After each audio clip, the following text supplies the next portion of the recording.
I believe it's 5:30 on the nose or shortly thereafter. I'd like to welcome everyone out to Planning Commission tonight. My name is Marv Wilson. I'll be acting chair today. Go ahead and get started with the Pledge of Allegiance and invocation by Shelley Harris. Open.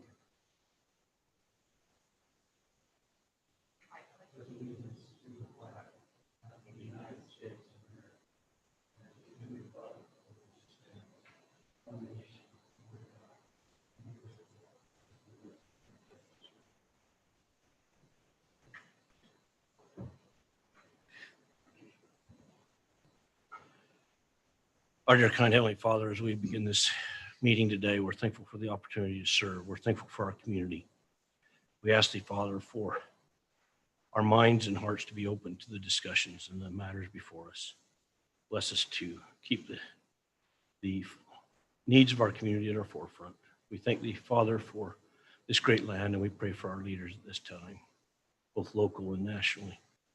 We pray for those in our audience that they will present their information with decorum and accuracy. And we say things humbly in the name of Thy Son, Jesus Christ. Amen. Thank you, Mark and Shelley.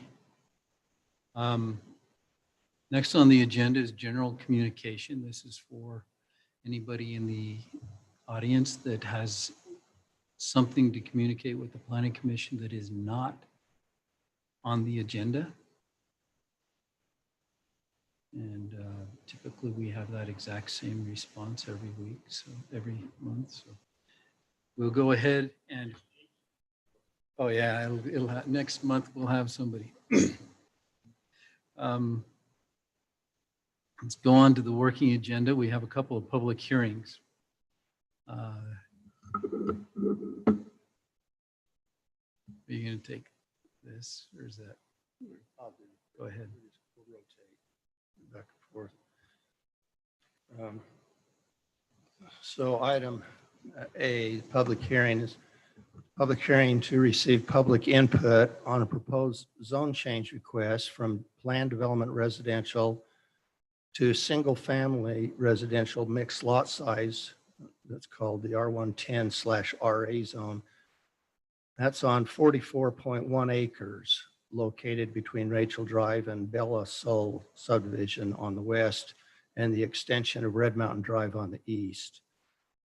And so a second part of this parcel will be for a different zoning, and that's considered zone change on the adjacent parcel to the south and east of Rachel Drive.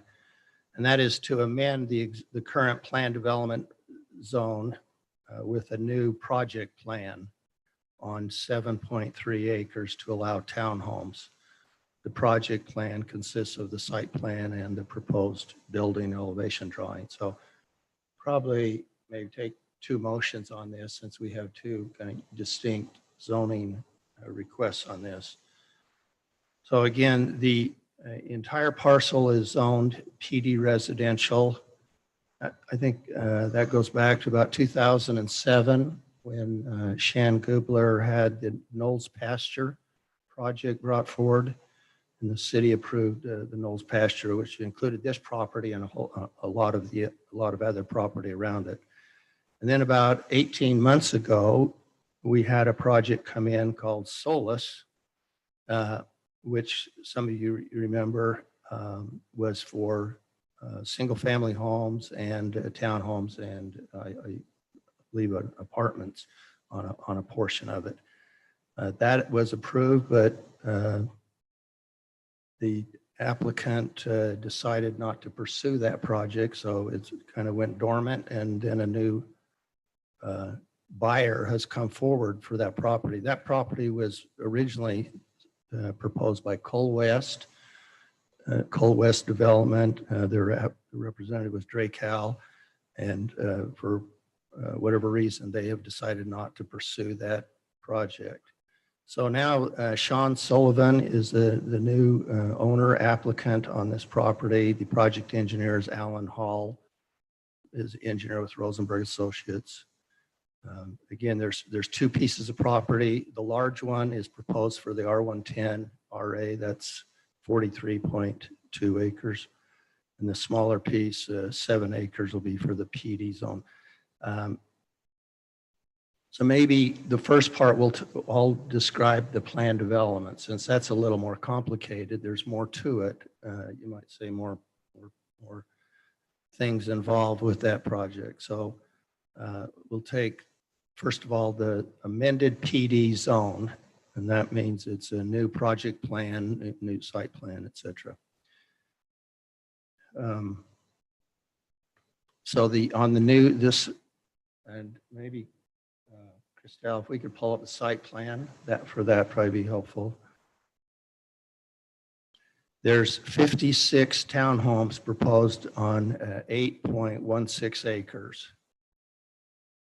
And we can look at the site plan in a minute. So there's there's eight 7-plexes. These are all 2-story buildings. So let's go down to the, can we, Christelle, just the PD, the bottom portion. Yeah, and then we'll come back and talk about the northern piece next. So there's 8 7-plexes proposed. That's how we get the 56 units. And the Tuacahn Wash basically runs almost through the middle of this property. So it's on the board now. You can see the Tuacahn Wash running through. There's 5 of the 7-plexes on the east side and 3 of the 7-plexes on the west side. There's a 60-foot road that you can see comes off Rachel Drive and heads east towards Red Mountain Drive. And that will be the principal access to the development. And that 60-foot road is a public street. You can see that the green area is the landscaped area and the common open space. It amounts to 37.8% of the project area. The PD zone requires a minimum of 30% of the area to be in open space, common area open space. So let me just quickly mention the project amenities. And I think the applicant is here, Sean Sullivan, and he can obviously go into more details, but this is just to be kind of a brief overview of the amenities. But they propose a playground, pickleball courts, and sand volleyball. And there'll be an HOA formed to maintain all these amenities and the common area and the landscaping. A little bit about, Crystal, can you pull up the elevation drawings? These are, yeah, 2-story, and you may have seen in your packet the 2-story townhomes. The density proposed for this project is 7.2 units per acre. You can note they're not asking for the density bonus. The PD zone allows up to 8 units per acre, and so they're staying within that.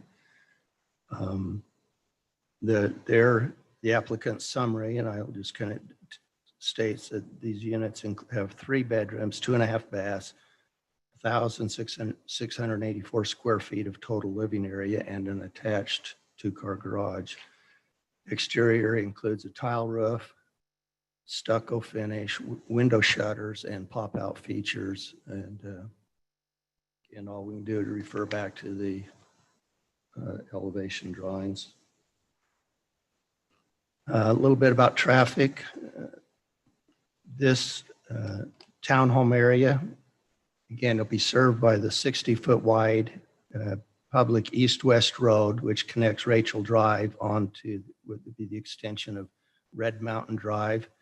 The applicants will have a solid 6-foot tall masonry wall along Rachel Drive and along the perimeter of the project.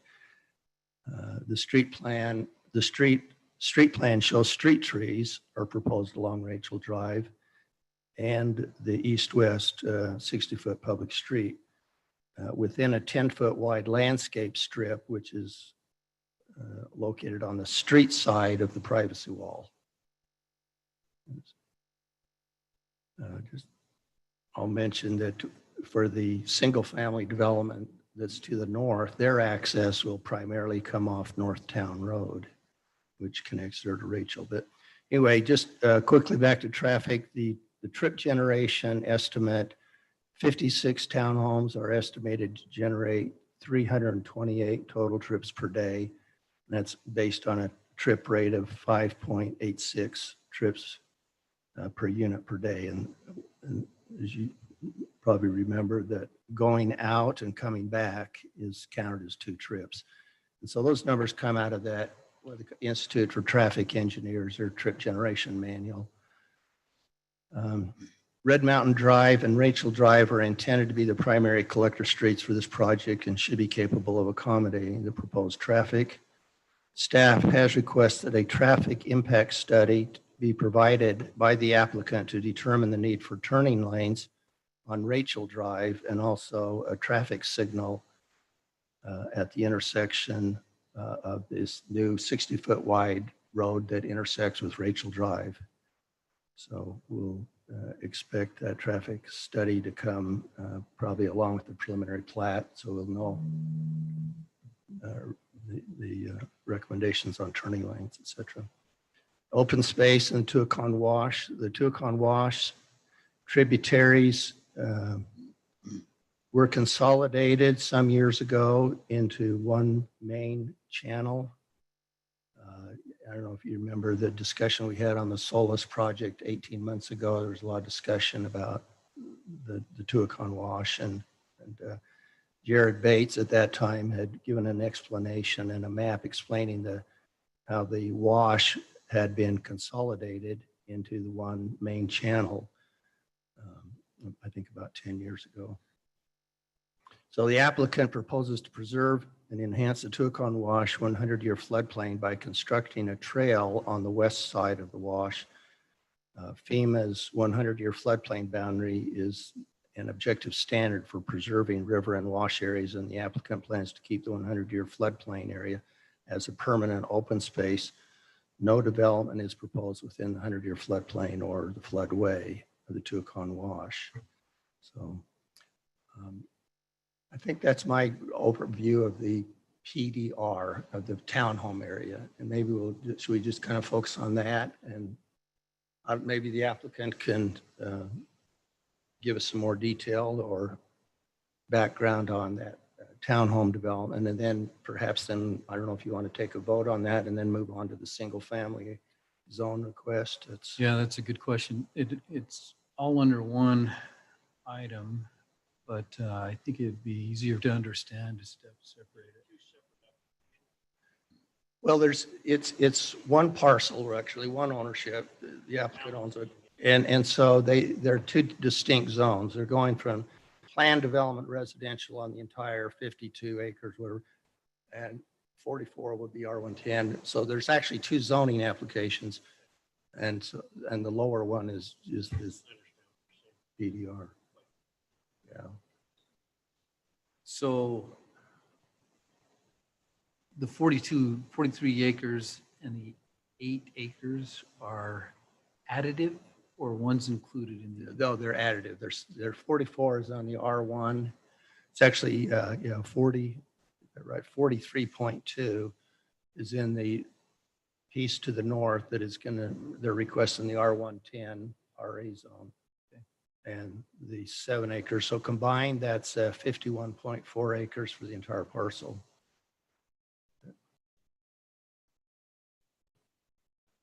I'm saying, Yeah, Alan's here. Yeah, let's let Sean come on up.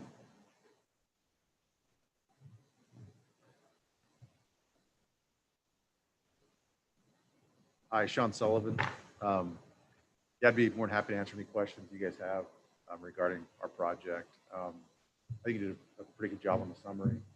Is there any questions you guys have besides?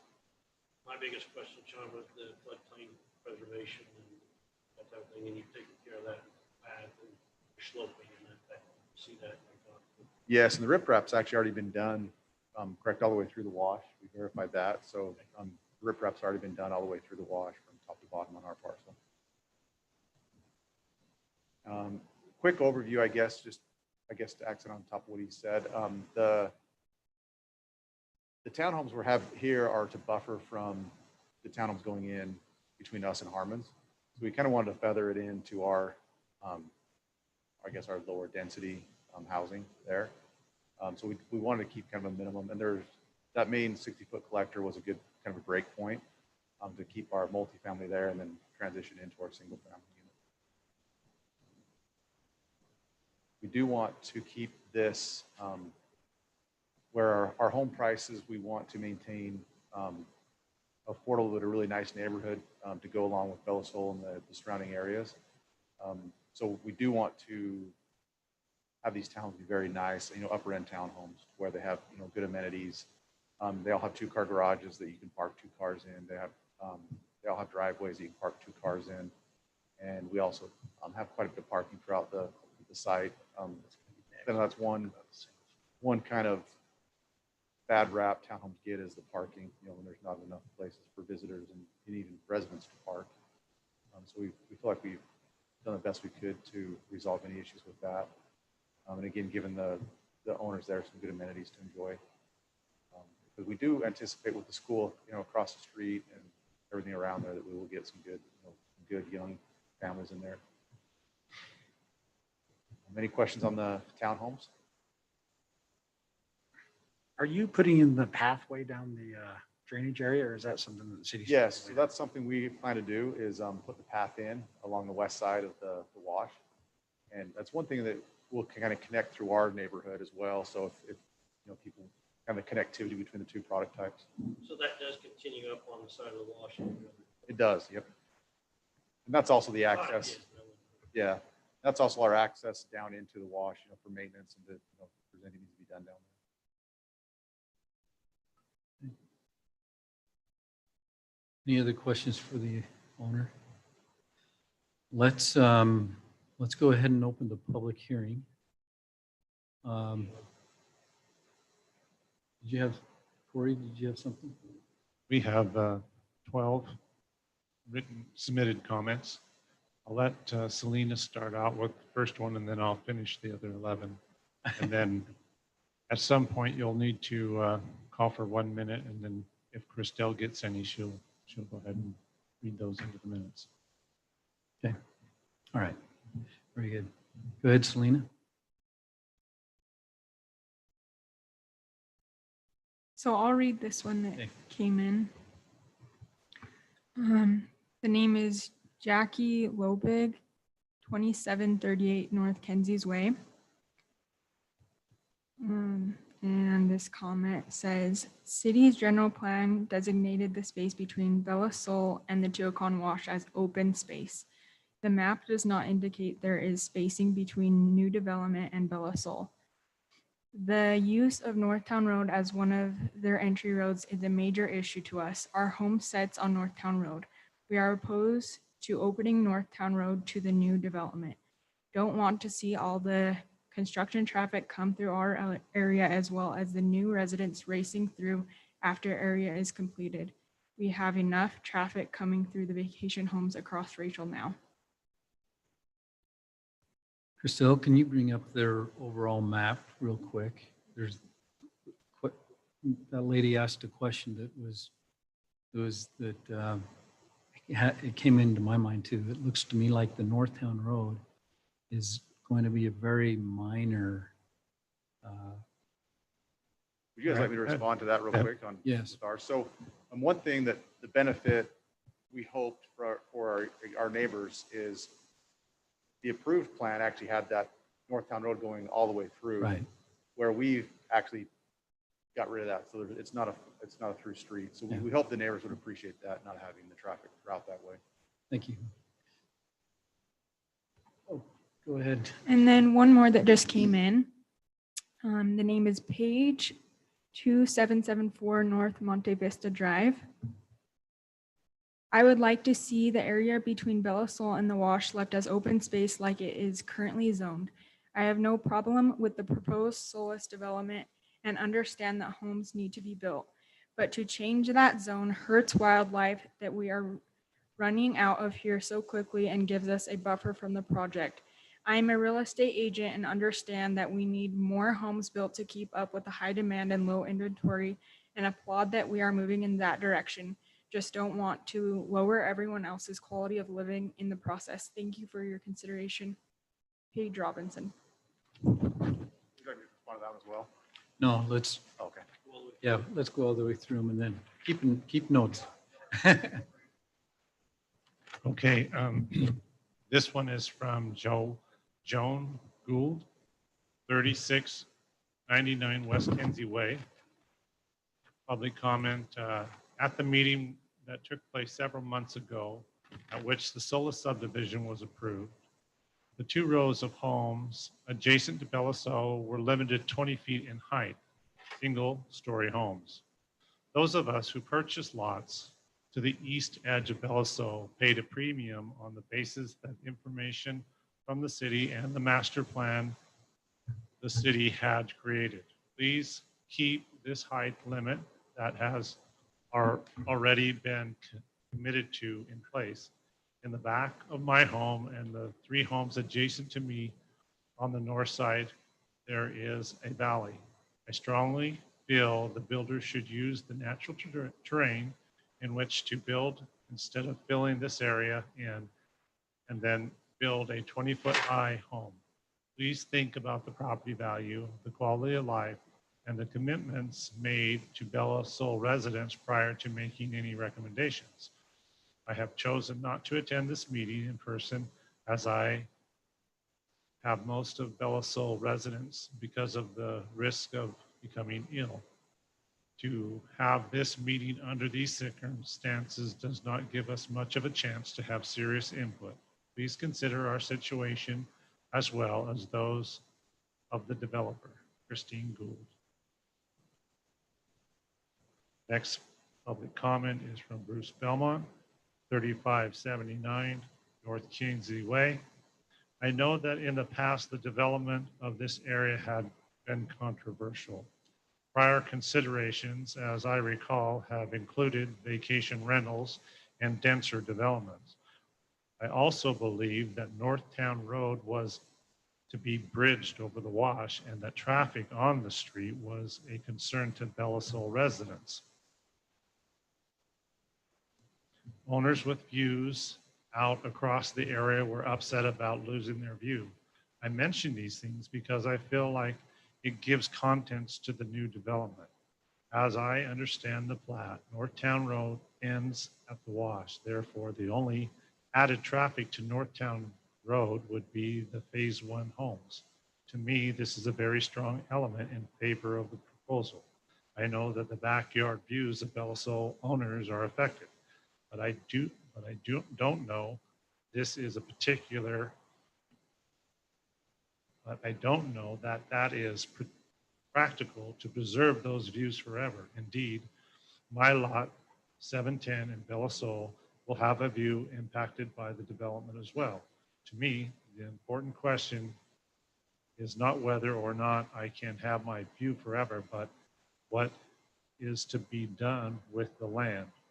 To my way of thinking, this development is the best possible use of the land from the standpoint of the interest of Belisol owners. The lot size being single family are compatible with Belisol far more than the vacation rentals or townhomes. The addition of phase 1, I think, would be just feel like more Belisol neighborhoods. The build out of all these phases will be a beneficial asset to the overall feel of the area for single family home lots. I am also in favor of the townhome development to the east and south as proposed, providing strict development standards are employed. So as concerned Belisol owner, I give my permission to the zone change as it would relate to the development under consideration. I do not claim to understand the specifics of what this public hearing actually is intended to accomplish. It is simply a zone change, or is this the time to discuss the specifics of the development?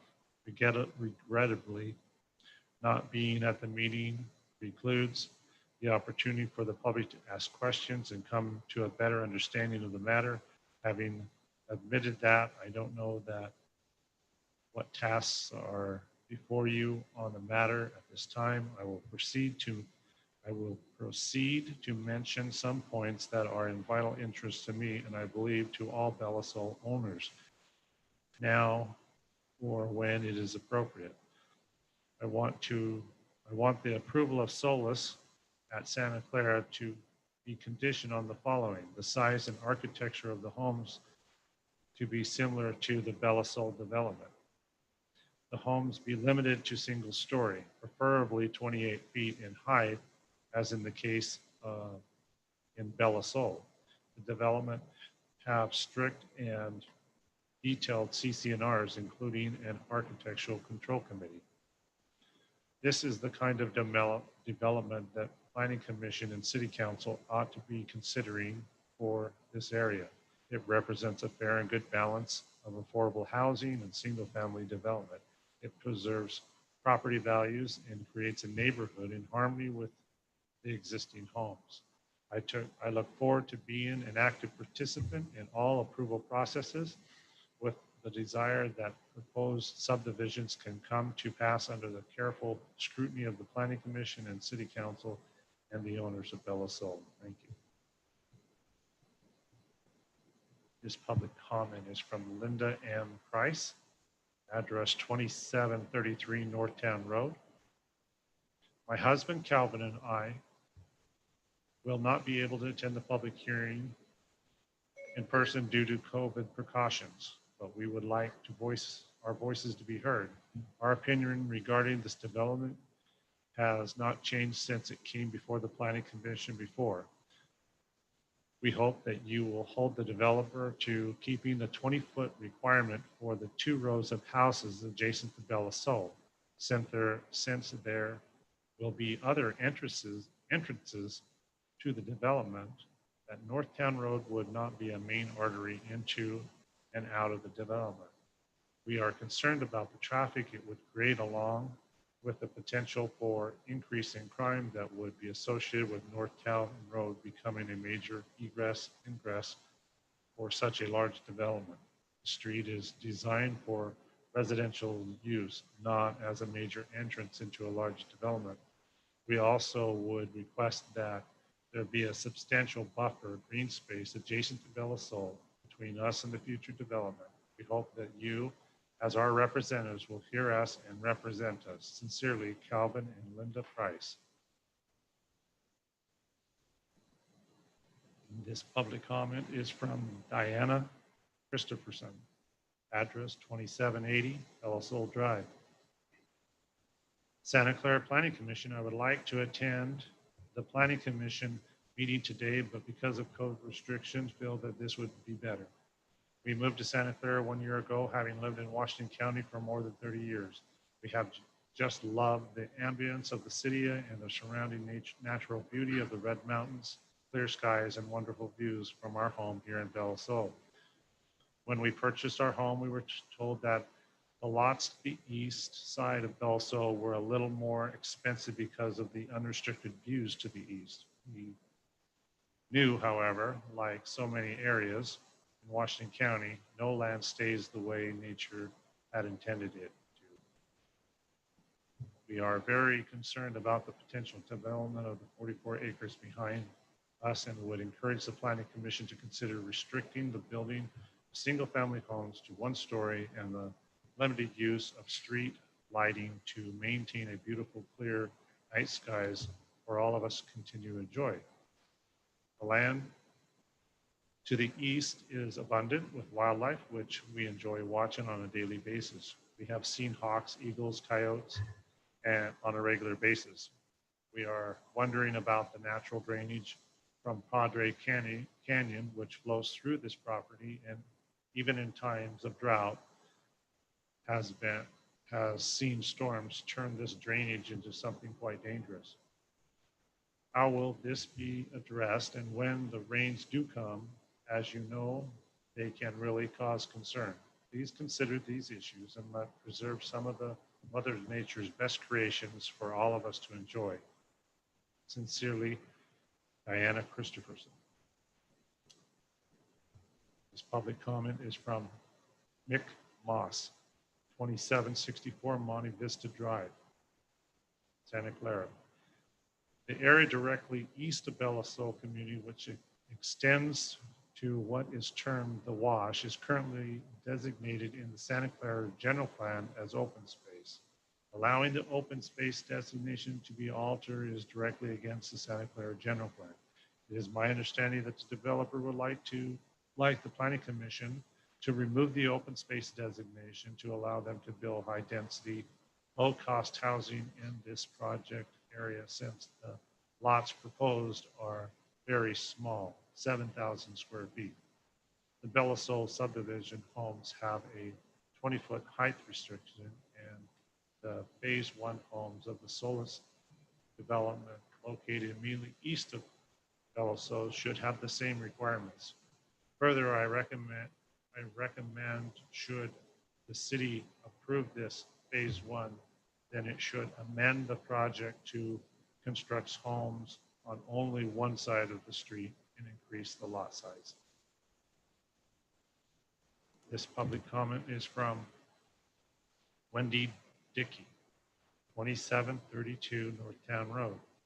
I don't usually get involved with these zone issues like my Bella Sol neighbors do, partially because of my personal relationship involvement with the city formally, and partially because I wasn't planning on staying in this house or this neighborhood.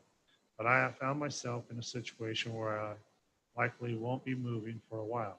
My concern is that I have 2 kids that live with me here in Bella Sol. I have the first house here, and 7 years later, there are still no other children in the vicinity. That is because there are no family homes here. Each time a new development went in, my hopes were dashed. We were surrounded by short-term rentals, townhomes by the park, and now apartments going in to the south. It's like Santa Clara decided they would surround my short-term. It's like Santa Clara decided they would surround by short-term rentals, townhomes by the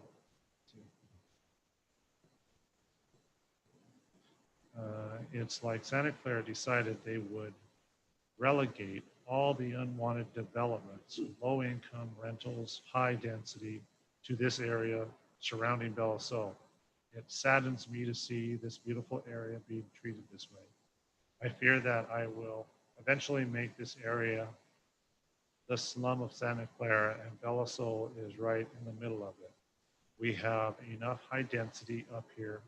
Can we please look toward developing more single family homes in this area? This is the last public comment. It's by Jeannie Guevara, 3705 Kinsey Way. Please keep this area between Bella Sol and the Wash an open green space. It was in the original zoning ordinance and should not be revised. It seems to me that Santa Clara has decided to allow low income, high density and rentals to flood our area at the expense of the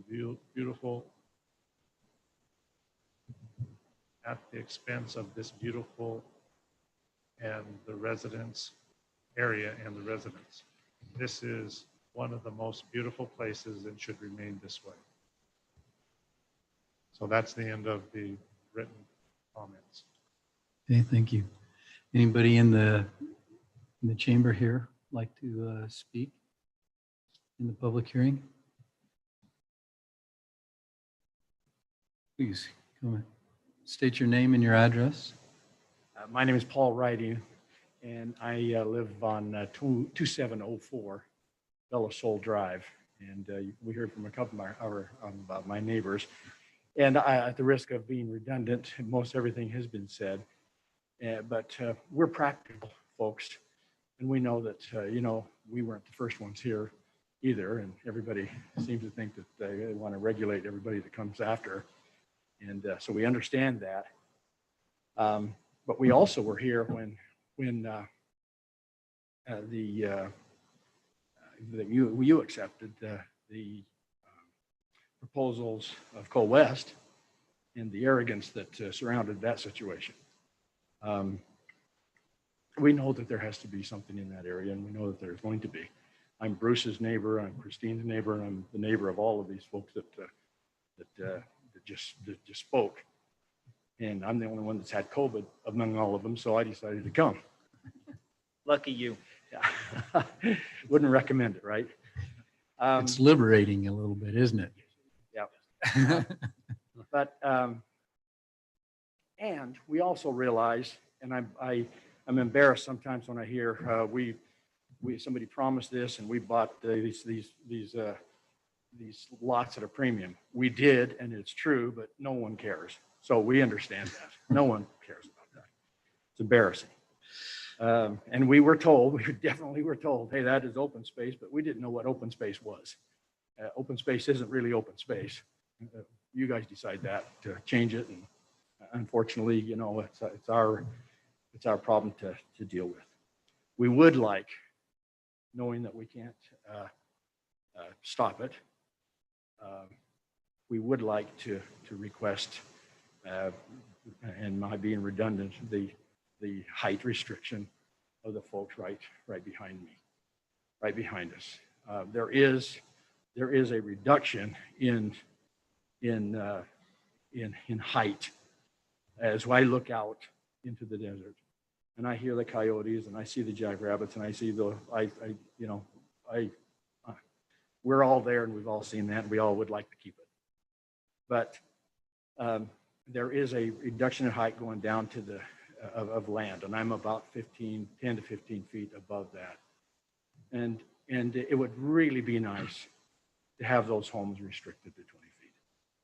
That's the only redundant part I'll put in, but I do want to add that to that. Bruce said 28. I don't know where he got that. He told me just this morning 20. We'd really like to request that, and I don't know what the situation would be for all of those homes right below. It would really be nice to only have them on one side of the street so that they're not just backed up 10 feet from us also. But thank you very much for listening. Really appreciate it. Thanks, Paul. So that everybody knows, we're not looking at our phones to get something incorrect. We're looking at Google Maps to get an idea of your lot, positions, and different things like that. Just Corey, you had something? Yes, a clarification to this gentleman's request. And maybe I'll let the owner, Sean Sullivan, speak on the height requirement. So the height requirement that Co-West came through originally, Mr. Sullivan's agreed to 20 feet. 20 feet. For the Is whole, that correct? for the whole plat or just the phase one? I think for phase one. Right Is that behind it. correct? For phase one.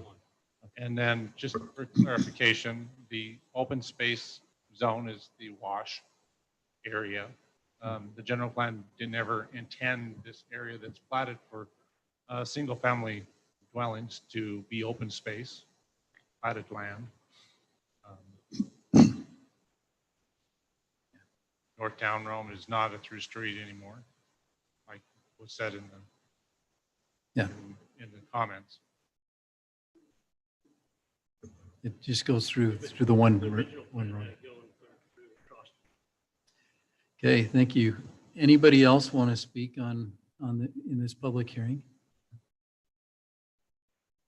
Do we have any others from? We'll give a 1 minute warning to those who are online. Please step forward. And then, Mr. Chairman, could we also clarify for the record that this hearing is for both of those zone change requests? Yes, Most of the comments are we've been coming on the single family portion of it. Go ahead. Hello, my name is Lonnie Nordberg. We just moved into 2758 Bellasol Drive like today. Welcome. And so we came to this meeting.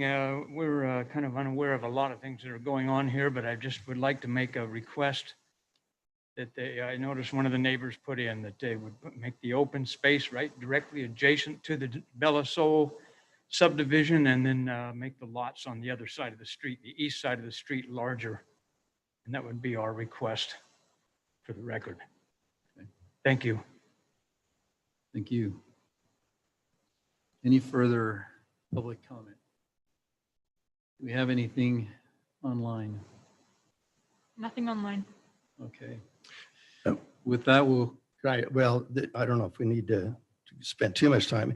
We covered the plan development section, and then we had, and just about all the comments came in relation to the property to the north regarding the single family. And just briefly, we'll just say, for the record, that they're proposing 128 single family lots, and under the mixed lot size arrangement, they can have an arrangement. Some of them as small as 7,000.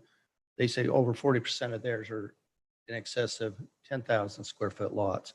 In fact, what's the density that ends up at? three, I had it here at three lots per acre. Now, when I drafted this, then they made a minor tweak, and I don't know, maybe Alan, if that had changed, but it came to about 3 lots per acre on this, was it 40, almost 44 acre, 43 acres. So 43.2 acres and 128 homes. So I think it comes to about 3 homes per acre. The lots range in size from 7,680 square feet up to 18,400 square feet. And like Corey mentioned, and the applicant Sean Sullivan had agreed to the height limit that was imposed on Cole West on that. So we got that on the record. So anyway, I think that probably covers this phase.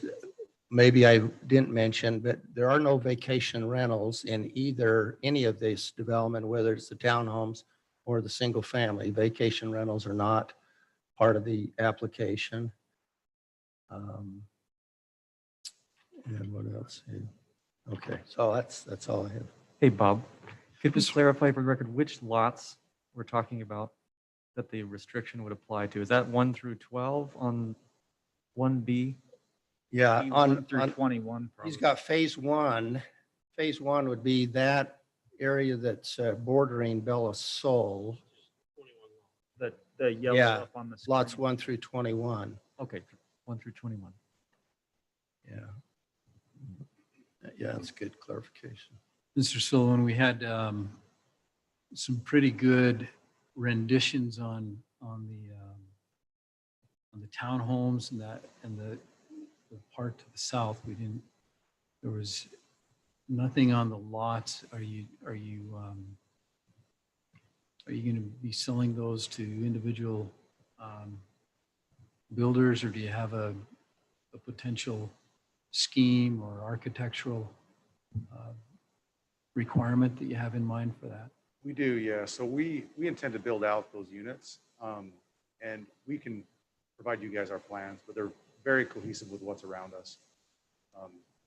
I've got kind of a list of these questions I can run through. It's a lot of it I can answer, kind of a lot of the different people that had the same questions. If you'd like, I can go through that now, or if you'd like me to come back up later, or if it's appropriate for me to respond to those. Yeah, I was just on the edge of closing the public hearing, Okay. and I can go into more. I'll than go that. ahead and do that, and you go. That's all it took. Closed. Wait, Mr. Chairman. I'm sorry, Mr. Sullivan. Just one last thing. Commissioners, I forwarded a letter from an attorney, Barry Clarkson.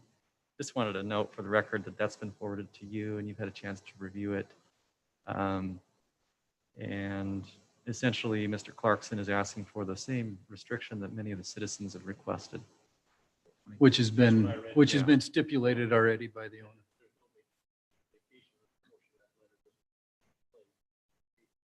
Right. Yeah, thank you. I did notice, I don't want to steal any of your thunder. You probably ought to take it all. But there was one mother in there that she had a laundry list of things, and I think several of them are already taken care of. So thank you for that. Go ahead and explain that. I appreciate everybody's time. As a lot of you know, I grew up in Santa Clara. I grew up on Dutchman and Windmill. A lot of familiar faces up here. But so, one thing is I'm in the development world. kind of insane that I'm down zoning. You know, I'm buying a piece of property and I'm losing, you know, about 100 units. The reason I'm choosing to do this is, one, with the product type that we build, Sullivan Homes, we've been a lot out in Washington Fields because that's been a lot of the growth for families. So we've done a lot of product out there. You guys may be aware of some of our product it's in St. George. It's right on the edge of Santa Clara, St. George. It's another really nice family. Cynthia Lane butts into us. And is what I feel like we're losing in our community in Southern Utah is nice sized family lots. You know, people are just trying to cram density in. And I grew up down the street, and I kind of want to do the same neighborhood that I grew up in, where they have yards. You know, kids can ride their bikes down to Harmon's. There's schools there. And we don't want to limit this to a 55 and older or younger. One thing that we found in other neighborhoods is some people move to the 55 plus neighborhoods. They live there and they leave. And we get a lot of those buyers that come in and say, you know what, we like to hear kids ride down the street on their bikes. You know, so we don't want to limit this to be anybody's neighborhood. You know, if somebody that wants to fit in the 55 and older, like I know a lot of Bella Sol is, we want to have product for them, but we also want to have product for families. Again, we're looking to downzone. Another thing we're looking to do is we're looking to remove all of the nightly, because it actually is approved for nightly rentals in certain areas of this property, and we're looking to remove all of that. We are fine with doing the 20-foot height limitations on our phase 1 lots. We actually have a pretty substantial grade in favor of Bella Sol. We're quite a bit lower, so I anticipate if we stick with our 20-foot height restriction and we try to hold our grade about where it is native, they should really have decent views over the top of our houses even. That's going to be our goal. Is like I said, we really do want to be good neighbors and don't want to have a lot of pushback. One thing I would like to ask is, where we are giving up a lot of density and ability to nightly rent, we would like to be able to do lots that butt against Bella Sol, because we do need that density for this to pencil for us, where we are losing so much in other places. Quickly going through some of just responding to some of the citizens that had questions, was the 20-foot height limitation. We're fine doing that. One clarification though is this is not zoned, and kick me, my engineer's here, but kick me if I say it's not correct, but I don't believe there is any open space zoning in here. So we're actually, all of our zoning we are asking is a reduction. No vacation The thing to rentals. keep in mind is the master plan is a suggestion. Correct. Broad strokes. Yeah, broad strokes, and that's the thing we try to take to that. I know Bruce Bailey had a question. We want to keep our houses size, height, pricing similar to Bella Sol for a majority of our product. If it's similar to other neighborhoods, it's probably going to be about 50-50 on 2-story and single story once you get over to the other side of the ravine. And again, we kind of let the free market rule that if we have more buyers that are wanting single level, we want to have them, we want to allow them the freedom to choose whether they want a single story or 2-story. Once you get into our next phasing across the wash. Street lights were brought up, and I do like a recommendation of keeping a lower pollution with the street lights. Maybe we have a product in Ivans that we're doing right now that we met their skylight ordinance. And so if St. George City is okay, we'd like to pursue the same thing, kind of a low pollution. Santa Clara City. Santa Clara City, excuse me. And then on the other questions we had here, I think that most of them were kind of the redundant questions. So I don't know if did I respond to everything? Yeah, I just wanted to relay that Bob was talking about the bike path going through the townhome area, but it would also continue on up. We do on our plan, our landscape plan shows it better, but we do have a path that does go all along the west side. It goes all the way up through and will tie into eventually Hamlin Parkway. Very good. Also, this corner up here is a lava butte that they're preserving. So even though it's in there, Over on the north. yeah, you can see my marker up here on the monitor. This area right here is a natural lava butte that'll be maintained as open space. Correct. The river area, of course, is natural open space. So collector road that comes through here will have trees, a landscape strip along it and along Red Mountain, all the way up to the corridor. So some of the things on the plat that may or may not, the residents may or may not be aware of. And then this little pocket park here at the end of Rachel right here, this is just an open space area. Those are my comments on there. Okay, thank you. Commission, do you have any comments? Any questions? I have some questions, and they're really quite simple, and they were actually brought up by some of the citizens. I'm sure, knowing your past history, you've always had CCNRs and Architectural Control Committee. You're intending to have that be the same Absolutely. board. Yes, correct. And one thing is we obviously have a great interest in the project. We've got to sell a lot of units. We want to preserve the integrity of the project from You will start to finish. be the Correct. emergency builder. Mhm. Yep. Let's talk about the grade. You know, we talked about how it slopes down behind these folks on Belisol. As you cross the wash, does that grade stay about the same level, or does it go back up? Brad's got better. Do we have our cut and fill? Slopes up, right? But the distance, because I'm just trying to get in my head comfortable with the distance. Yeah. And I went out and drove over there and looked at it in the road, and tried to get an idea of it. I didn't know what. It does. From the wash pointing back to the east, there is an elevation change. But it's not as drastic as the drop from the west. No, About half. correct. We really don't want a lot of retaining walls and big steps. Correct. So it's a fairly flat site once we get it all graded out, which is good. I think that, I mean, the fact that, you know, we talk about you've actually taken a lot down, 47%.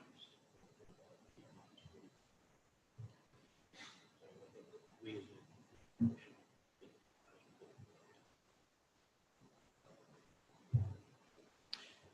Shelley, anything? No, I was just, the things he asked for on my mind. I think it's, seems like it's a good marriage, as you said, to lead into the higher density that's on the south. This other development that's coming.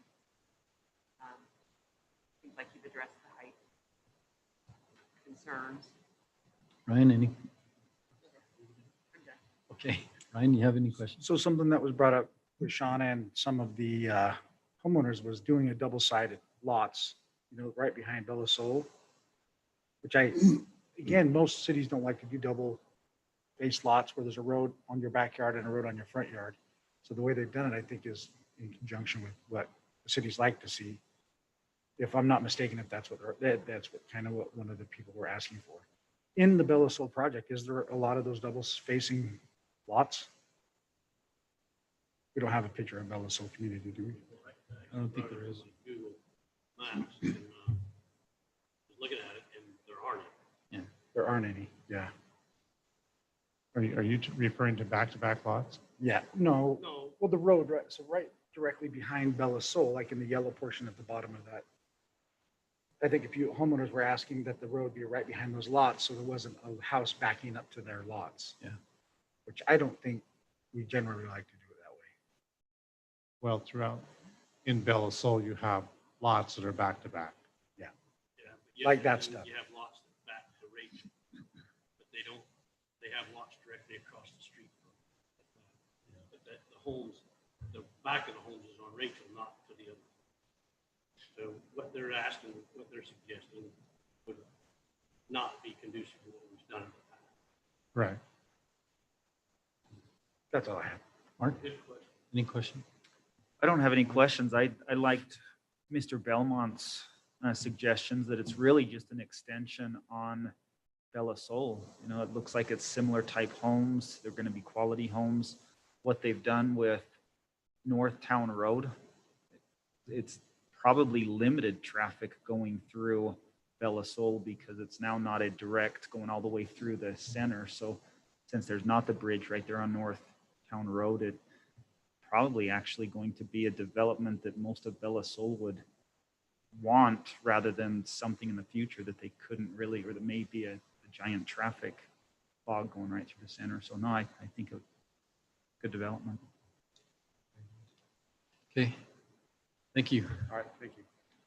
Let's move down to general business B1, which is looking at a recommendation to the city council regarding these zone changes. We have any further discussion? Any other questions? Mr. Chairman, Please. one quick comment, because there were some concerns expressed by the citizens about the general plan and this open space designation. So just two thoughts on that. Number one, our general plan is an advisory document. It's supposed to be general. It's supposed to help us help guide us in decisions. The open space designation was there to protect a wash, which the location of that wash has now changed. And so we have to take those factors into account. And the other point I wanted to raise about the general plan is that the boundaries of that open space designation aren't very clear. It's just the idea is, let's take care of the wash. Let's be sensitive. And so the decision you make today, if the decision is to recommend the approval, that would be consistent with that intent. Thank you, Mr. Smell. The other part of that, and it's been brought up several times. I mean, the recommendation is not to change from open space. It's not officially an open space anyway. So I would welcome a motion. Are we going to split this motion into two motions, or are we do it as one motion for the two different parcels? You should make it two motions. And on the Correct, based on the yes.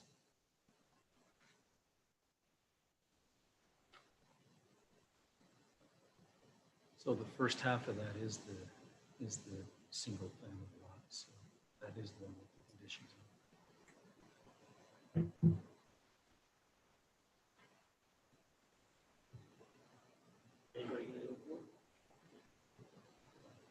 Yeah, I will recommend to the city council for the proposed zone change from R110 or from, is it PDR right now? Yeah.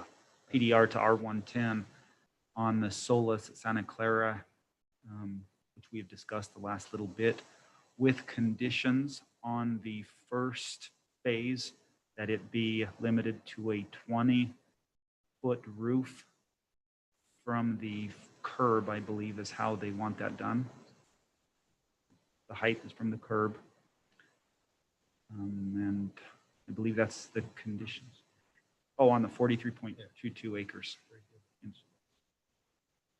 We have a motion to recommend to the city council approval of the zone change.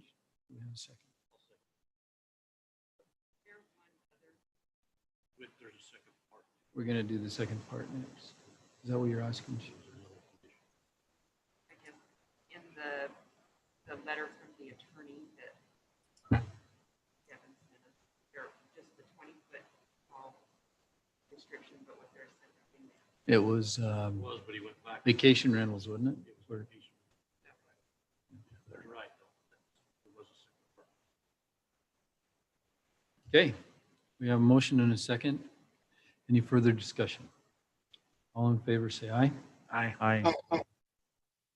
Any opposed? Did I hear that, do we have James on? Welcome, James. I'm sorry, I couldn't see you on my screen, so I didn't give you an opportunity.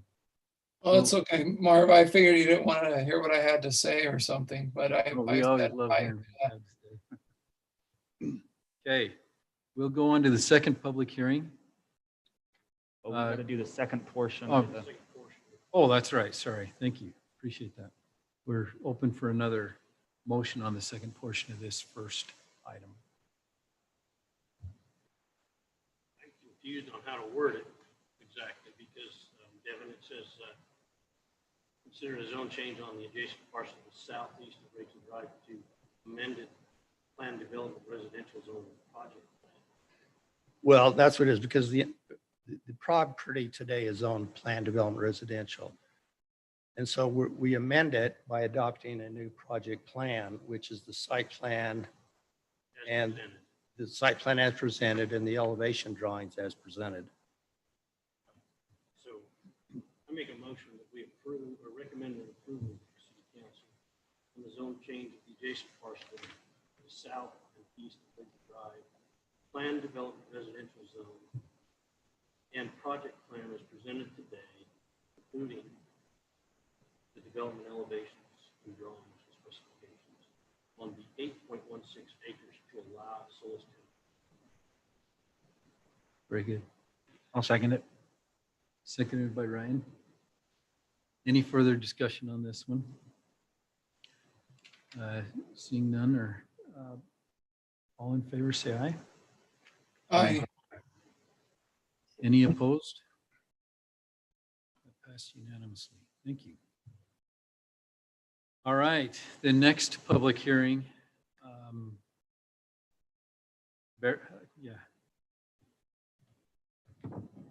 You got that. So the next public hearing is amendment to the Santa Clara zoning ordinance, chapter 17.68.40.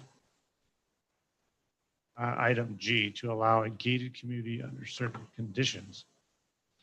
The background, the city's staff, including the city attorney, are recommending an amendment to chapter 17.68.40G, which presently prohibits gated communities within a planned development district. The proposed draft code amendment provides that the Planning Commission may recommend approval of, and the City Council may approve a project plan for a PD zone project, which includes a gate or gates intended to limit public access to the project, provided the project meets various conditions and requirements. One of the requirements is that the property within the gated area shall be maintained in one ownership and not be subdivided or condominiumized. The other requirements are listed in section 2 and A through G. Note also that the PC and the Planning Commission and the City Council is not obligated to approve gated communities regardless of whether the proposed conditions are met. Planning Commission and City Council maintain discretion on when and where a project meets the minimum conditions are allowed to install privacy gates at project entrances. Okay. Looks like our public hearing will be short-lived. Do we have anybody? We have anybody on the? Okay, let me open the public hearing then. Public hearing is now open, and Selena will read in those letters that we had sent in. Or Christelle will.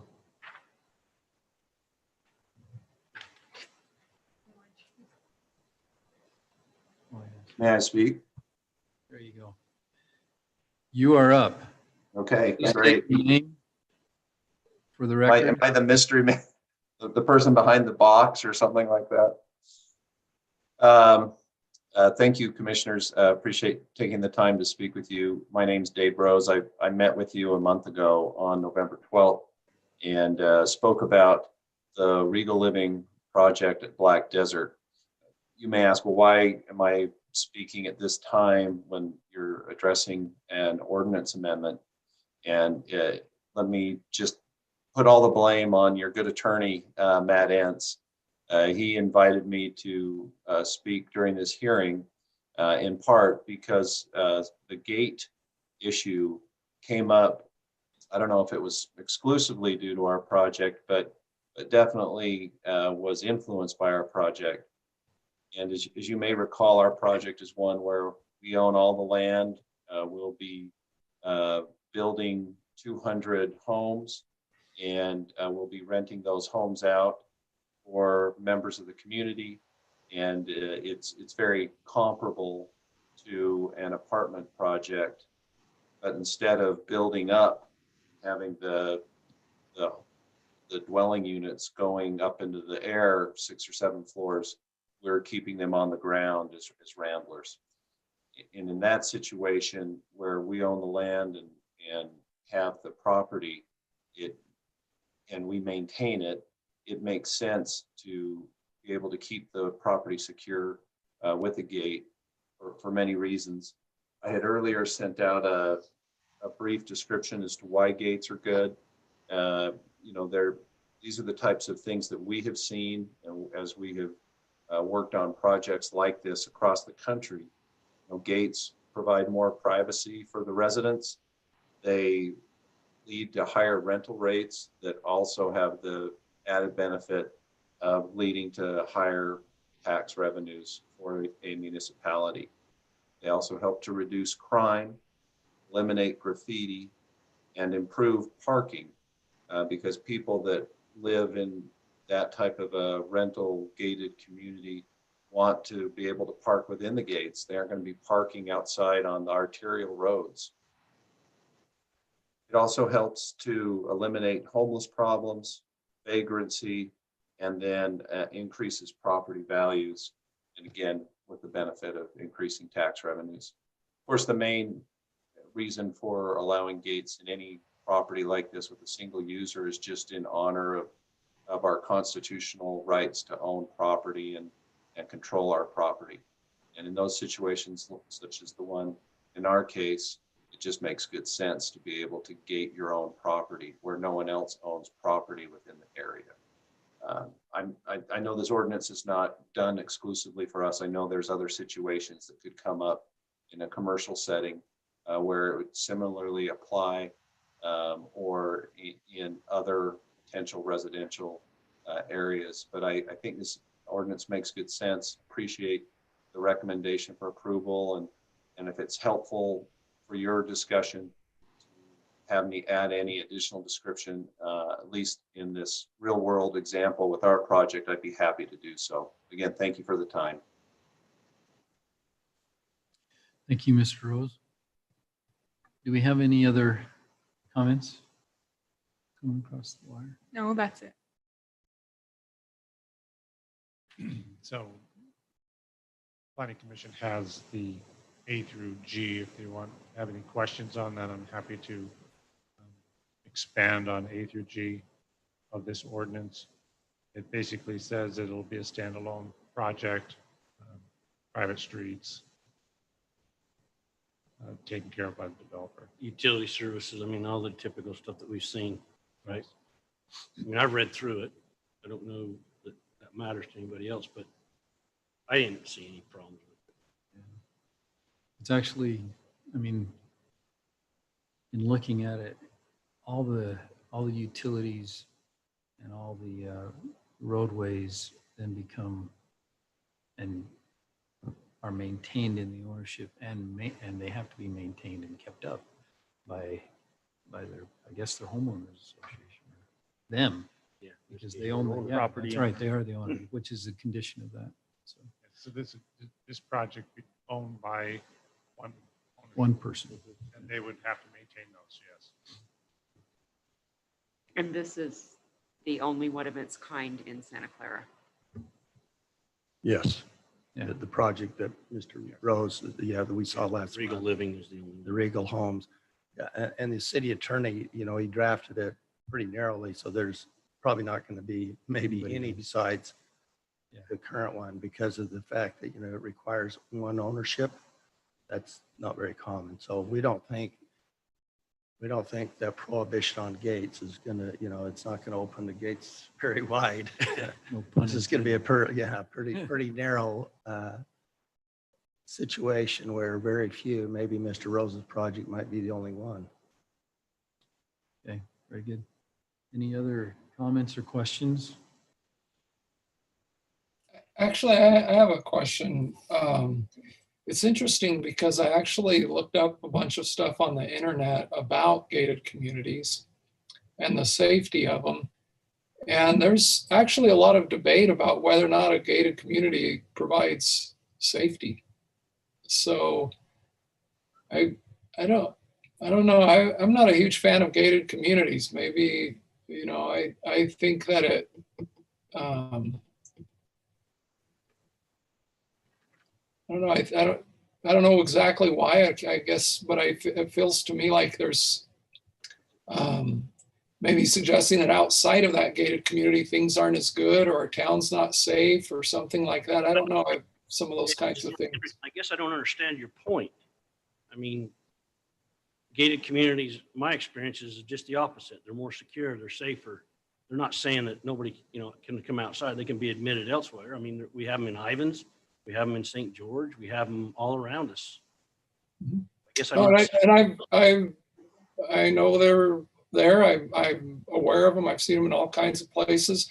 But it's interesting, even in places, Miami and places in Florida and stuff, that some of they're having, higher crime rates in some of those areas. I'm not here. Crime's not a huge issue. I just don't, I'm not sure I see the point in it. And I wonder if this, like Bob says, opens the gate to now, there's going to be an adjustment on that, and we start seeing gated communities in our town. But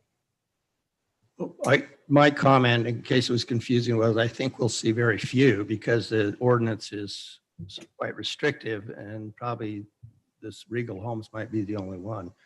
I understand that, Bob, but what I'm saying is that once you start this, then we could come in and modify that ordinance in 3 years down the road or 5 years.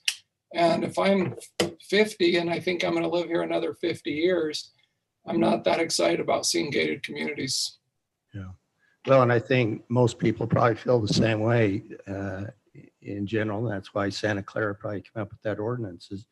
I think in St. George, we've started to worry that if you get enough of these gated communities, you start to lose a sense of community. If you had, Entrada is a great project and wonderful for St. George, but if you had all those, then the interaction among residents seems to decrease. And I think the sense of community is nice when streets aren't restricted or gated off, and you can, go into each other's neighborhoods. So, great point. But the ordinance is so narrowly written that, like I say, I don't think we're going to see maybe another application for this. It'd be surprising because most projects want to be able to subdivide the property, sell individual units. This is a one owner property. In addition to that, there's a whole string of, additional requirements.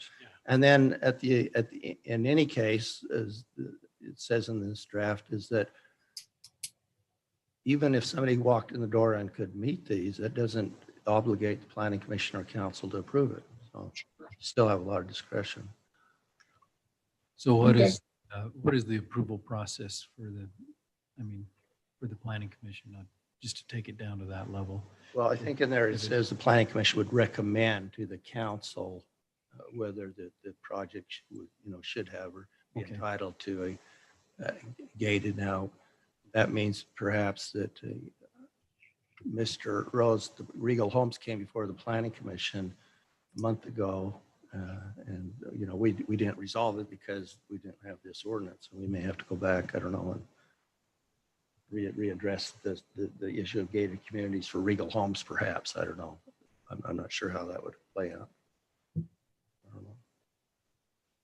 So how would the city handle a situation, and maybe this is a question for Corey, if we do approve a gated community and it's required that that individual has to remain the owner, but for some reason the bank takes possession of the property or that owner loses possession of the property, how does that affect the city ordinance? Because that's part of that this stipulation that we're looking to recommend.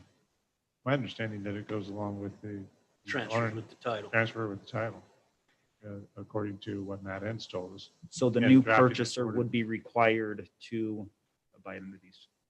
Because it's recorded as part of the plat recording, correct? Yeah, because somebody has to maintain those roads. Yeah, that's the way I Either understand it. private roads, They're private roads. sewer system, private water lines. This is just a little part of the city that they're going to take over and maintain. city's not going to. That's why this, that's why. I thought it was Private so owners. narrow Yeah. and so concise. I was really impressed with how it was written because it gave so much detail to the requirements of it. And especially the fact that it's one owner for the parcel, that it's not a homeowners association, it's one owner. And to me, that's going to be extremely limiting. And the fact that we've not had very many even request it. How many units are in Mr. Rose's subdivision? Don't recall. 200. 200. These are rental units. So Nice project. that's another thing that we haven't had. We've seen gated communities in St. George and Ivans and all around here. Private gated 55 or older, but council's concerned with, or historically, the homeowners association doesn't want to pay the re-up, repave, and they want to give Fees. that back to the city. Yeah. In this case, that wouldn't be the situation. I think that most of the pitfalls are covered here. I'm just trying to imagine what happens if the owner goes belly up and it gets sold in a bank. The bank sells it, and the new owner is restricted by the same things. So, Yeah, and the city would have control because if they wanted to subdivide it, obviously, then they'd have to go through Come the back, subdivision yeah, process. yeah. Probably that time the gates would come down. Replat the whole thing, correct? Right. all right. Does anybody have any other comments or questions? One other quick comment. All this requires is that there be unity of title. So we're not concerned if owners change or Right. whatever else. As long as unity of title is there, then we're fine. Yeah, I was just concerned if they went belly up and how that would look, but it's still the same thing. Yeah. With that will close the public hearing and go down to item B2. And we'd entertain a motion on this one.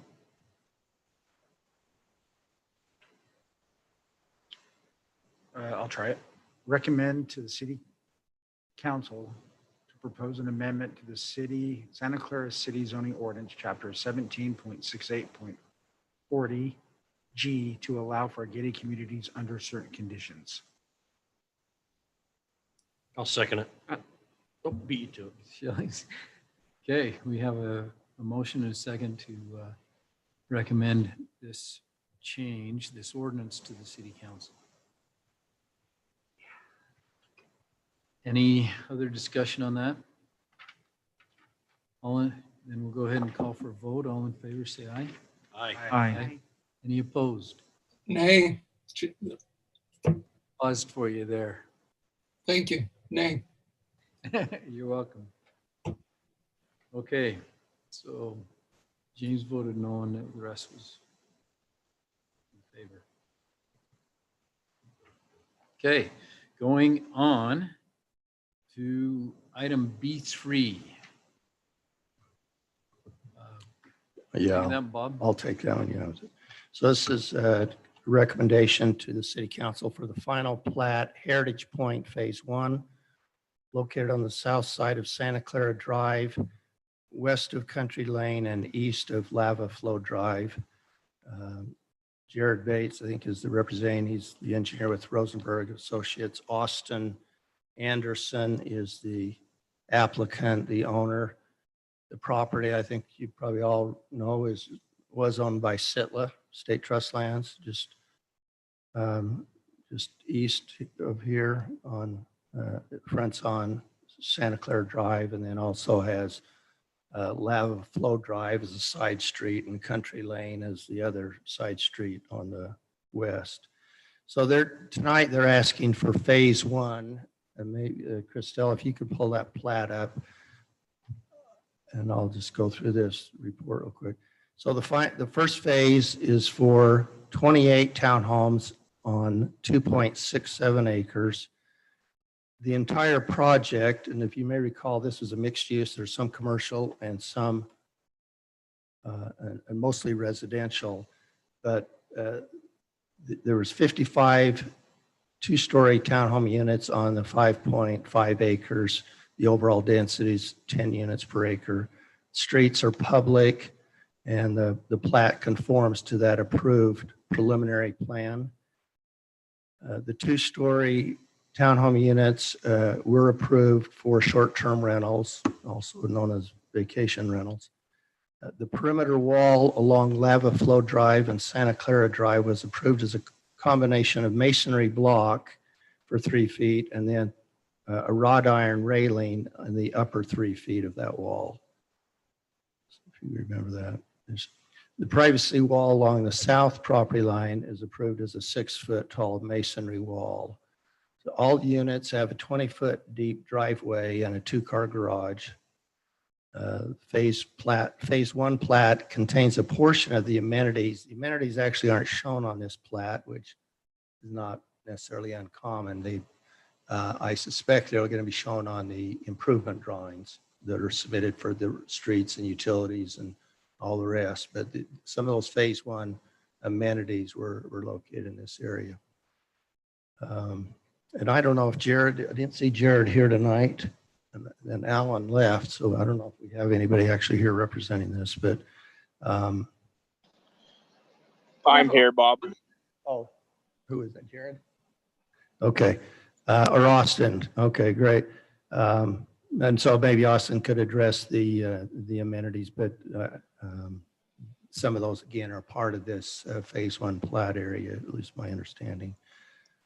So the elevations were approved as part of the project amenities plan. going right next to Building L. Okay. Behind Building M and next to L, correct?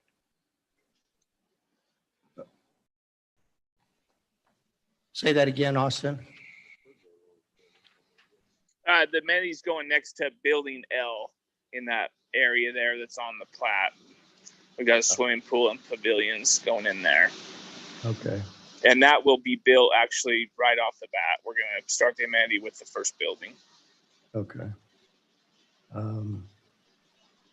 So the elevation drawings haven't changed. I mean, they haven't proposed any changes. No. Those were approved as part of the project plan. The amenity package that was also approved in conjunction with the vacation rental. So the plats before us and 28 units, and staff recommends approval. You know, it meets the requirements and it's consistent with their preliminary plat.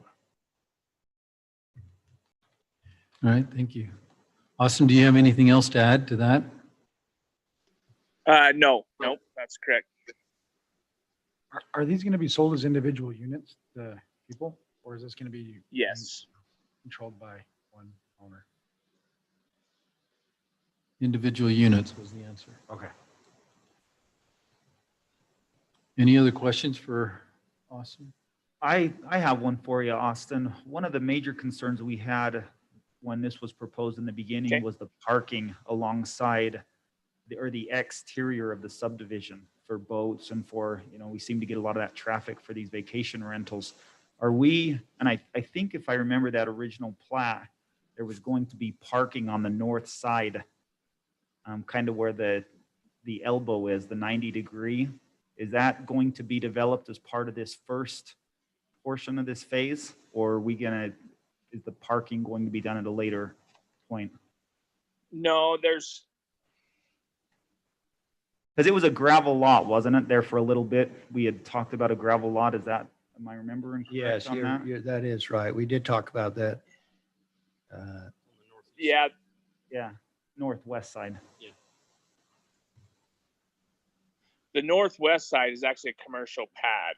We talked about able to use that for some overflow potentially, but eventually it will be a commercial development. We did add to the council's request, we added some boat type trailer parking. If you can see it on the plat here, there's one section and there's 2 more sections in phase 2.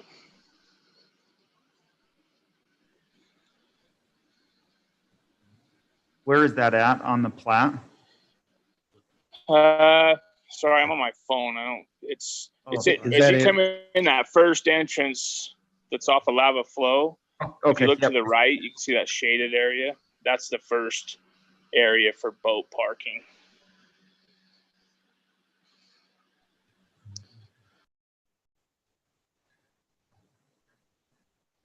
All right.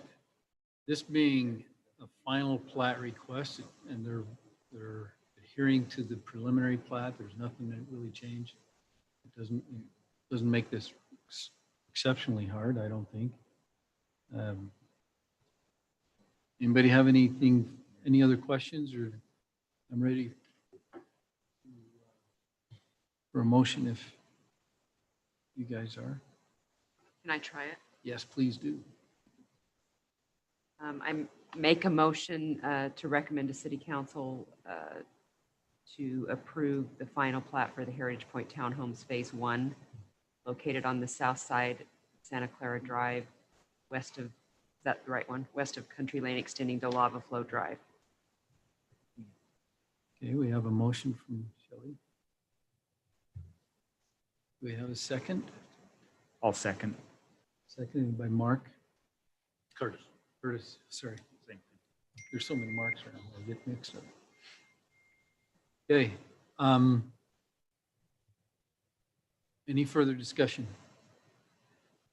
Austin, if you're still on, I noticed that it looks like the site work's going for the entire thing. Is that right? Yes, that's correct. When we got into it, we were hoping to phase it, but the way the sewer and the water and everything worked out, we're actually just building the entire thing, and we'll be submitting phase 2 final plat as well. But it's a little behind. But we did do the phase 1 and 2 drawings. So we've got approval to do the construction, but we haven't got our plat in yet on phase 2. All right, we can't wait to see that. So we'll go ahead and vote on this phase 1 final plat. All in favor, say aye. Aye. Any opposed? That was unanimous. Thank you. Austin, this will go to the city council next Wednesday. That's Okay. December 16th. Okay. I appreciate it. Thanks, guys. Appreciate it. All right, thank you. Okay. Bye-bye. Go down to moving right along. Item number 4, is that one we're on? Arcadia Vacation Resort. Amended final plat. Yes, this is amended final plat for Arcadia Vacation Rentals Phase 2 with 33 dwelling units. It's located west of Rachel Drive and north side of Northtown Road. This is amendment and to reduce the final plat of Phase 2 Arcadia Vacation Rentals. The project is a planned development resident. It's in a planned development residential zone. The applicant's Robert Smith. The engineers, Horrock Engineering, Ben Willis representing. The amendment to the final plot of phase 2, the project is approved for vacation rentals. The proposal for amendment plat is as follows. Move the RV boat parking to a 1-acre parcel on the north side of Hamlin Parkway. Still, if you could pull up that design. Renumbering units for 74 and 75 to 73 and 74, and increase the building footprint of unit number 80. The plat generally follows the approved preliminary plat, except that the relocation of the RV boat parking area is now used for dwelling units. Now the RV parking is consolidated in a 1-acre triangle-shaped parcel on the north side of Hamlin Drive, on the north side of Hamlin Parkway and just west of the Rachel Drive. There are 28 twin homes, 5 single detached unit and 2 maintenance building phase 2, with all units being 2-story in height with attached garages. A large amenity area is also located in the phase 2 area. All streets in the subdivision are public streets. There'll be a privacy wall around the perimeter of the project. The phase 2 backs the future Hamlin Parkway, which will be 5-lane arterial street, eventually connecting to Snow Canyon Parkway. Since this phase is consistent with the PD concept plan, the staff recommends approval. So Planning Commission may remember that they came in and amended this plat for these 2 buildings here. And all these ones along here, they used to have the little jog right there. On the ones on this side, they amended it to get rid of the jog. And at that time, because they were putting this maintenance building, laundromat In and the corner. Right? car parking in the RV parking down here. The area right here was for RV parking. Now they're putting a building on it, these 2 buildings. And we were concerned that the future phase 3 would not have the parking. So we made them amend this plat. If you go up to the top, right here, they made parking.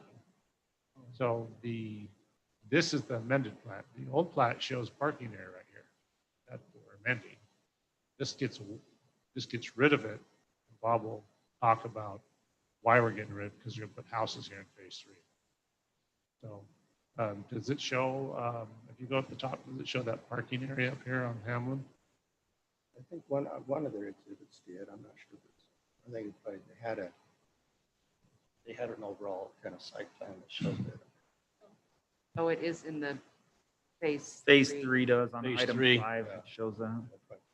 If you go to the phase 3 exhibit, it'll show you that parking area. This triangle parking area right here, what's proposed, and Bob will talk about it when he does phase 3, is they're going to go up Rachel, they're going to asphalt along Hamlin Parkway into this parking area, and this will be their RV and replacement RV parking area. It's quite large. They'll be required to put curb gutter, sidewalk, and asphalt along there to get them over to Rachel. So, And that's the section of property. Pottery Lakes is to the north, and it comes down, and didn't we talk about telling them they had to improve the road access, right? yeah. So there wasn't just a dirt driveway. Right. So that's the amendment to phase 2. So those 2 things they are separate, but they're interlinked They're adjoining parcels. in that they're interlinked in that we lost the boat RV parking on the previous one. It's showing up on this item.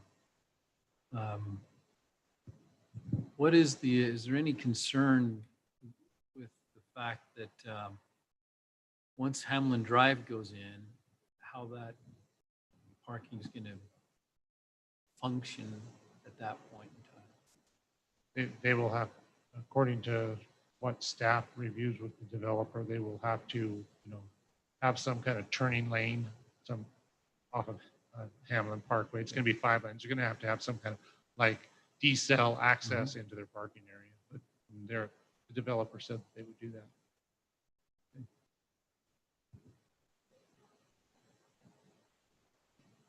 Okay. Good.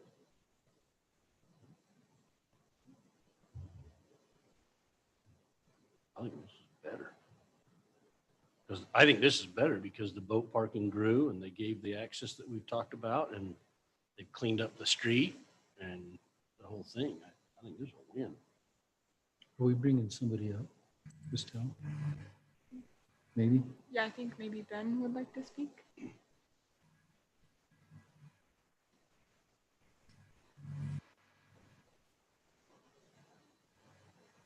Go ahead, Ben. Have you unmuted him?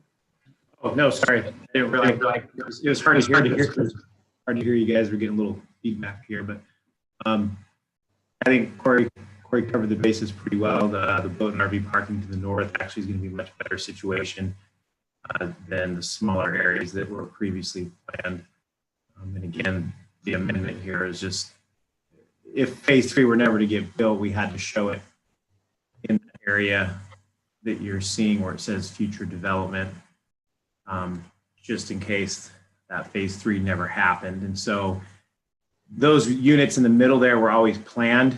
That was just, again, a backup measure, I think, that council and staff had talked through to just have a stopgap measure if that phase 3 never went through. So the boat RV parking in the north is much better. It's a much bigger area, much more maneuverable. And again, until we see how that whole Hamlin Parkway area shakes out, we'll just put more of a temporary entrance, but it will be paved with curb and gutter, sidewalk, and everything for safety, so folks can get from the boat and RV parking safely down over to the north tip of the site. And we do have, we'll see that in phase 3, there is an access that they can immediately pick up into the phase 3 area coming from the boat and RV parking. So. Thank you. Does anybody have any questions for Ben?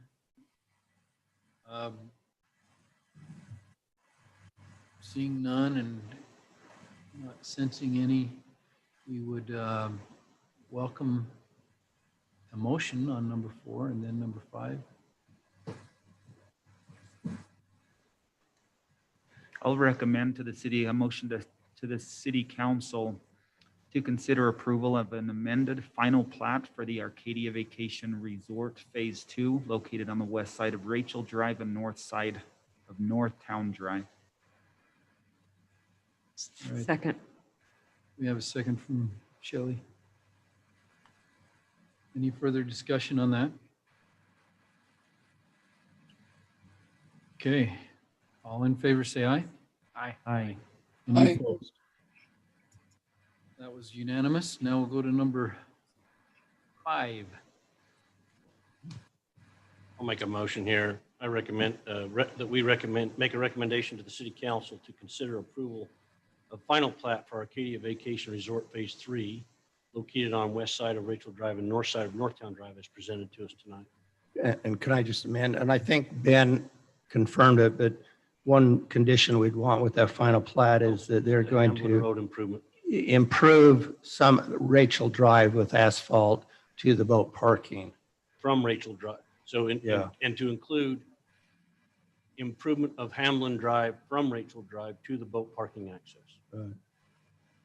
Right, and just to clarify that, it's the half width of that, since it's a 100-foot right of way. So we're basically improving 2 lanes and then the curb and gutter and sidewalk to it. So it won't be that full width that you see there. It'll be from the center line, which is 2 lanes. Sounds fair. We were looking for 85 feet of asphalt. It's an emergency runway. So Yeah. All right, thank you. So the My motion and motion is amendment. correct in adding to the improvement of the road from Rachel Drive on Hamlin Road from Rachel Drive to the access of the boat parking. All right, very good. Do we have a second? I'll second.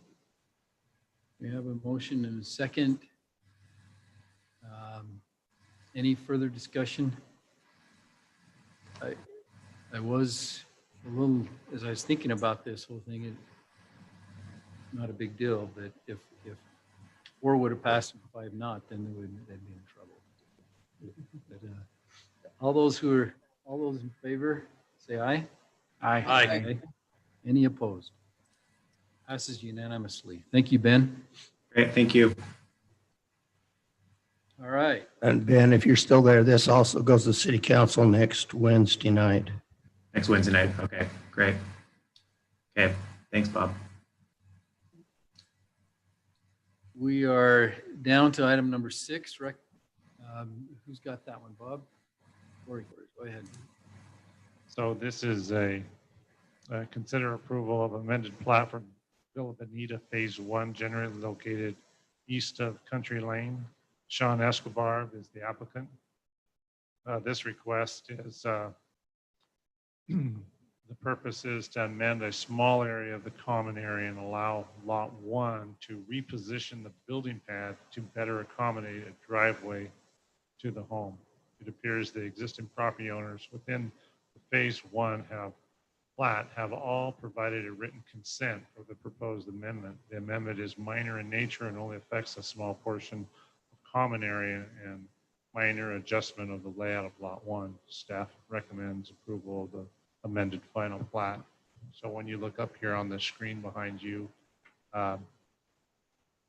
this lot right here, so this is all built out. Yeah. Villa Bonita. This is the last remaining lot right here. It actually has a teardrop driveway. There's a house right here and there's a teardrop driveway right here. And so, or like you pull in here and it's a roundabout, you go around a feature and then come back out. He wants to reposition this so he can get in here to a driveway. When he's got affidavits from all his From neighbors, everybody, every yeah. single neighbor. I mean, how nice is that? That makes it pretty easy.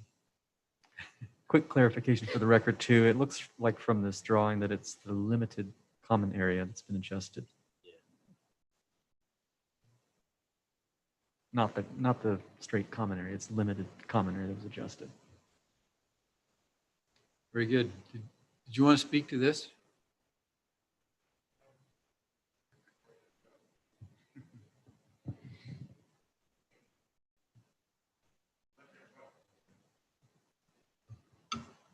I noticed one of the property owners was Sean Bradley. Was that the Sean Bradley of 7-foot height? Brett Boyce's next door neighbor. Oh, okay. All right. For him, it was a slam dunk. Oh, Corey. My kids would really roll their eyes at that. Yeah. That's a dad joke. All right. Just need a motion. Looking for a motion if nobody has any discussions or questions. I'll recommend to the city council to consider approval of the amended final plat for Villa Bonita Phase 1 located east of Country Lane. I'll second it. There's been a motion and a second. Good. All in favor, say aye. Aye. Any opposed? Motion carries unanimously. Okay. Sweet. We're almost done. All we've got is the minutes. Can we discussion items? Oh. Talk about Mark had brought it up and would this be the time to talk about that? Maybe. Yeah, we had talked about can we adjust when the public hearing is so we can do these? I think that's such a good suggestion by Mark, so that these people that, like that gentleman that waited here for 2 hours, he could have been, an hour and a half, he could have been in and out real quick over something so quick.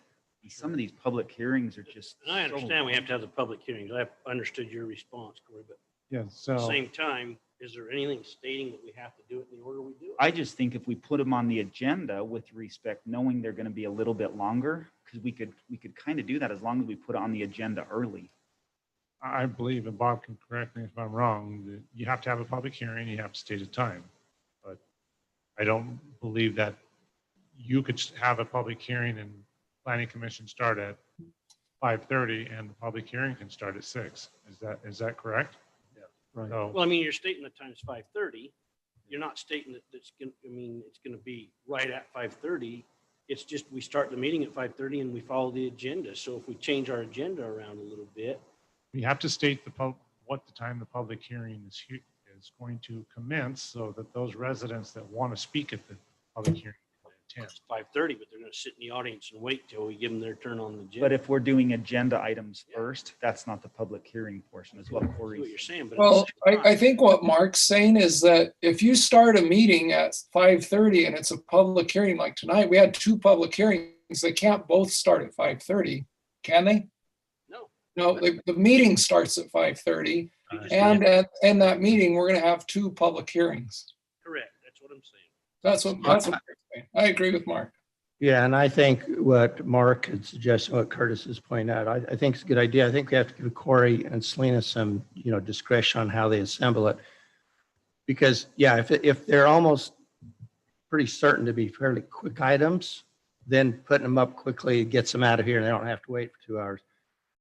The tough thing is when you think you got a quick item and it turns And it out goes to be 2 hours. 45 minutes and you got I 200 understand that people. that's an unknown. Yeah, That's going to happen. yeah. But the last one we had that we knew was going to be a one burner, it was. Yeah. And those poor people sat here for 3 hours.